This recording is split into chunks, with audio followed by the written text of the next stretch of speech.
Another San Francisco 49ers coach bites the dust, as this is now 4 coaches that have been hired off this current staff. And at this rate, there might be a couple more. So we got to wait and see, especially with the Commanders building out their staff.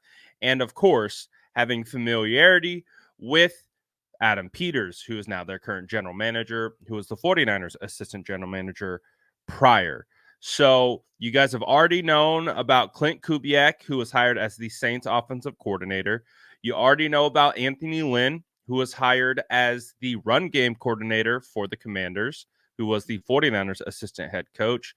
And then James Craig, who was hired as the Raiders offensive line coach. And now we have 4 with Darryl Tapp, who is the 49ers assistant defensive tackle coach and defensive line coach, and he has now been hired by the Commanders as their defensive line coach. This, to me, is actually a really, really big loss. Darryl Tapp has been with the San Francisco 49ers since 2021. He's worked under Chris Kosurik. He is, one of those high energy guys. He's the guy who's actually like working the bags and like doing all the stuff with the players in the pregame, during practice.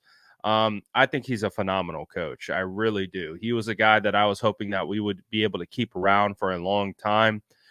So losing him, I think, is, it's great for him on one hand. And then for me, selfishly, I don't love it. I don't love that Darryl Tapp has moved on. He played for multiple teams as a player. He was a Seahawk, Eagle. He played for the Washington Redskins at the time in 2013. Played for the Lions, Saints, Buccaneers. He's coached for Virginia Tech, Vanderbilt, Central Michigan, and obviously with the San Francisco 49ers since 2021. And like I said, he was a great piece for that defensive line room. A ton of energy, matched a lot of the kind of energy that Chris Kosurik brings to the table. Darryl Tapp was a good one. He was a good one. He was a coach that I had high respect for, and really thought that he brought a lot to the table. So I, on one hand, very happy for him personally, for his family. This is a huge, huge promotion to be able to be the defensive line coach with the Commanders, obviously with his familiarity with Adam Peters. But I would say this is actually a big loss for the 49ers. You might be like, oh, it's just an assistant coach. But yeah, man, these guys matter. And he was a guy that was in the weeds with these defensive tackles, literally in the trenches with all these defensive linemen. So that's an unfortunate loss. And again, what we have to see is, will there be any additional players that are lost to other teams? So like we talked about, 4 coaches have been hired, 3 from the offensive side, 1 from the defensive side. And with Adam Peters building a staff, he knows these guys inside and out. So who knows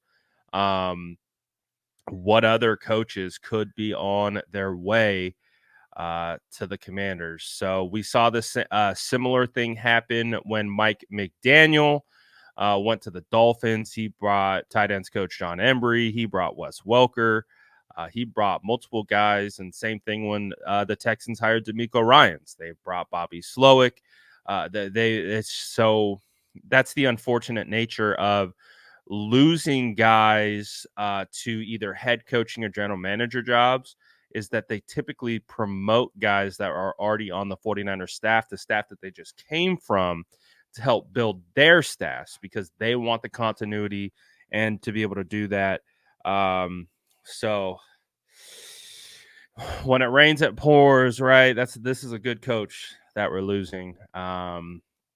So very bittersweet. Again, happy for Darryl, happy for his family. Sucks for the 49ers to lose him. So let me know what you guys think about all the coaching moves, all this stuff.